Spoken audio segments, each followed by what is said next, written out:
बोलिए उमापति महादेव की जय।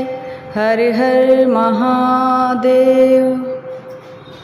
कहवा से आवे भोले बाबा हथवाड मरुलिहले हथवाड मरुलिहले हो। कहवा से आवे भोले बाबा हथवाड मरुलिहले हथवाड मरुलिहले हो।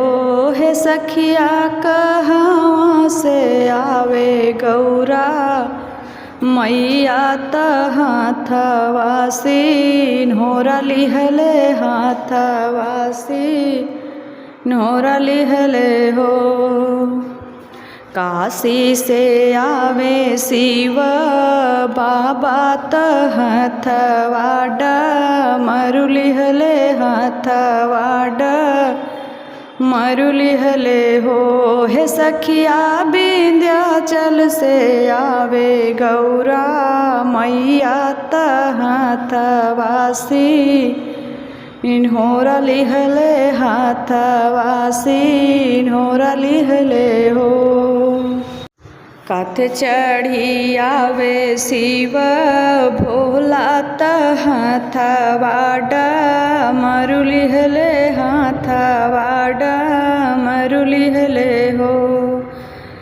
कापे चढ़ी आवे शिव भोला हथवाड मरुलिहले हाथवाड मरुलिहले हो।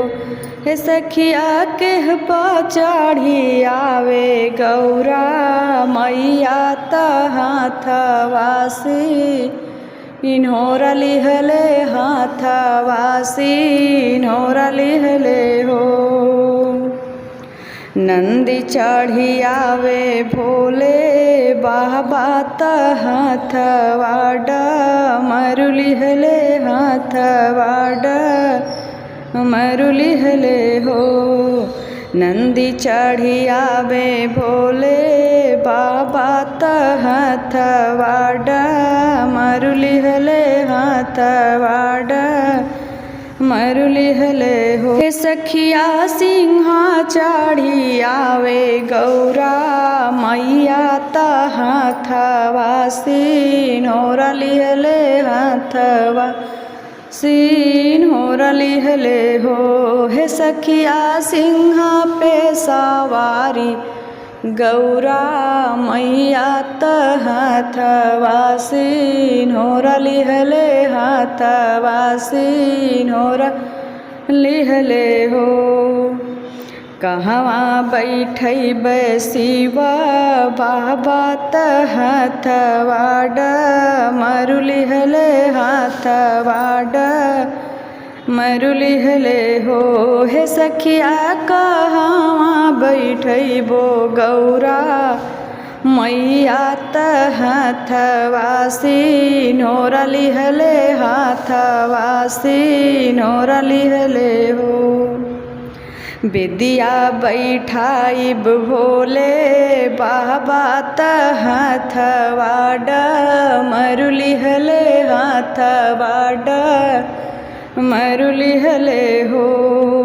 हे सखिया विद्या बैठाइब गौरा मैया हाथवासी नोरा लिहले हाथवासी नोरा लिहले हो। काऊ खियबै भोले बाबा हथवाड मरुलिहले हाथवाड मरुलिहले हो। हे सखिया का हो खियबै गौरा मैया हाथवासी नोरा लिहले हाथवासी नोरा लिहले हो।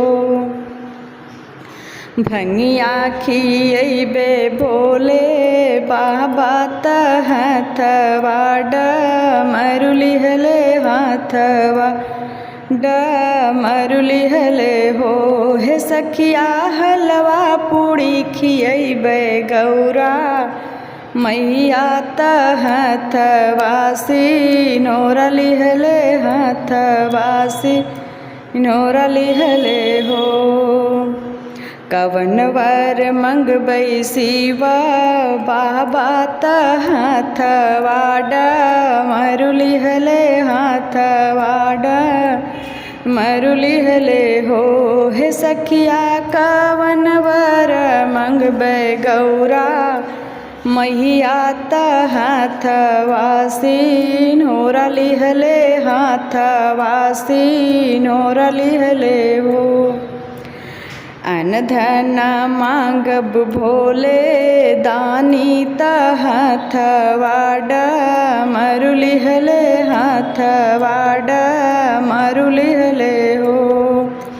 हे सखिया मांग कै सिंदूर गौरा मैया त हथवासी नोरा लिहले हथवासी नोरा लिहले हो।